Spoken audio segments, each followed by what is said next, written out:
I first became artistic director at BTW by essentially applying for the job because it was a job posting at the BTW studio, and I had gone into the studio to cast a show that I was directing as a student at the National Theatre School of Canada. I was a directing major there, and I was specifically looking for a black actor to play one of the lead roles in Kiss of the Spider Woman. So I went in to look through their files, their actor files, and there was the job posting, and I thought, well, it's a little ambitious because I'm just coming out of theater school and my experience is very limited. But it sounded like a challenge, and it sounded like something that I could possibly do. And I ripped the job description off the wall, and I took the actor files and went home and sent in my resume and had a couple of interviews, and the rest is history.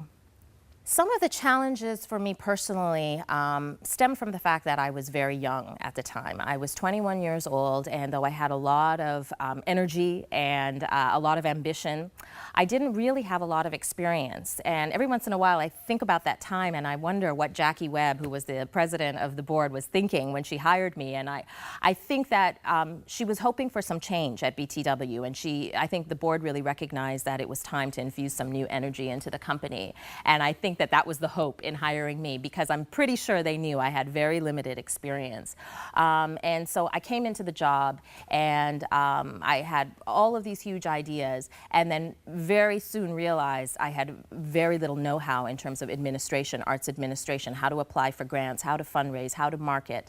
And so I had a lot of personal challenges kind of stepping up to the plate and recognizing I'm in a leadership position and I have to be able to lead others and don't necessarily have the experience to do that.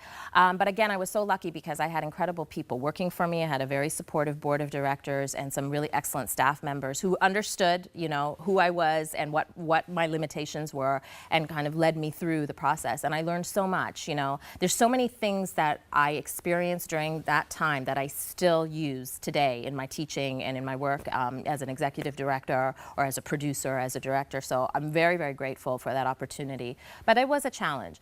But I would say some of the successes also stemmed from the fact that I was very young and very naive and didn't have a lot of fear, and tried a lot of things and experimented in the work that we were doing. And in particular, that manifested in a show called The Children of Kush Arising, which was essentially a collective creation that incorporated non-traditional artists. We kind of used the hip-hop as a basis of how we were going to do this show. It was huge at that time in Montreal and, of course, all through North America. And the music was kind of bringing a lot of different types of people together. And we thought this would be a really excellent vehicle to bring into the schools and to talk about issues of race and discrimination and Black history and violence. And so I hooked up with a young man by the name of Osei Aline, who was doing some dub poetry and some sort of underground work in the clubs in Montreal, and I asked him, you know, what do you think about bringing some of your artists into a professional theater? Do you think that we could create a show for teenagers?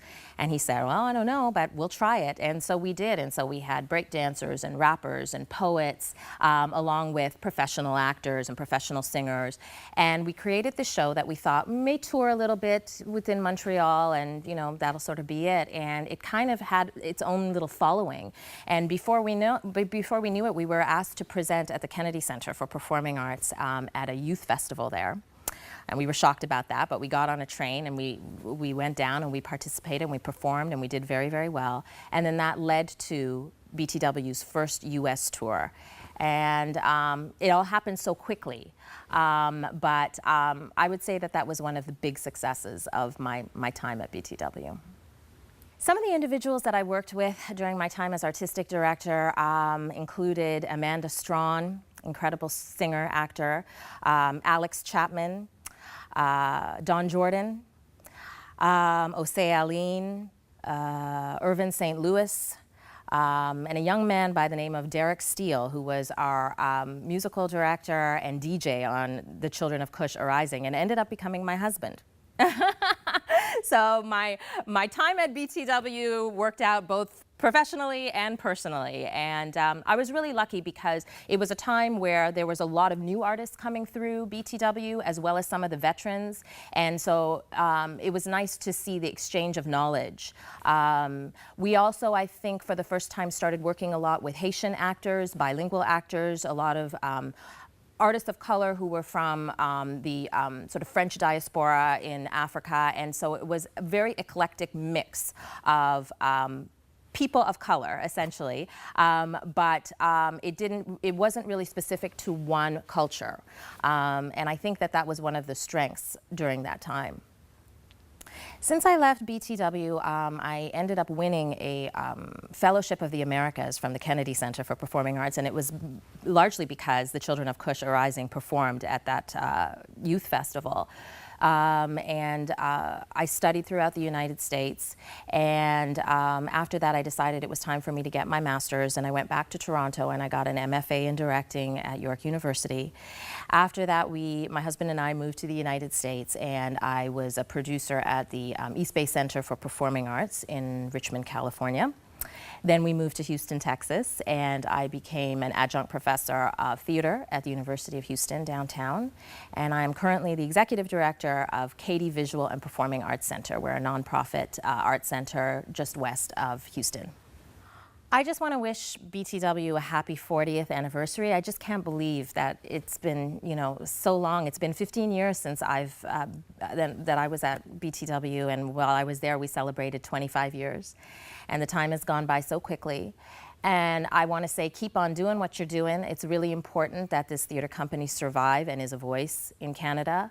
I want to thank all of the people who I worked with during my time, because so much happened in that short span of time. It was only 2 years that I was artistic director, but I was able to learn so much and understand so much about myself and about the craft of theater.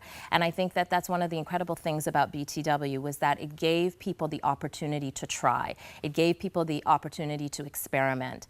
And it brought so many different types of people together, not just black people, but people of color, white people, Europeans, young people, old people. It really was a theater of diversity. And even though the label was always Black Theater Workshop, I'm so happy to see that they've really branched out and done different types of works and been very inclusive for all artists. And I wish you all the best, and I hope that one day I will come back and create something fantastic, and perhaps some of your artists will come down and visit me in Houston. And I miss you, and I miss Montreal, so keep on doing what you're doing.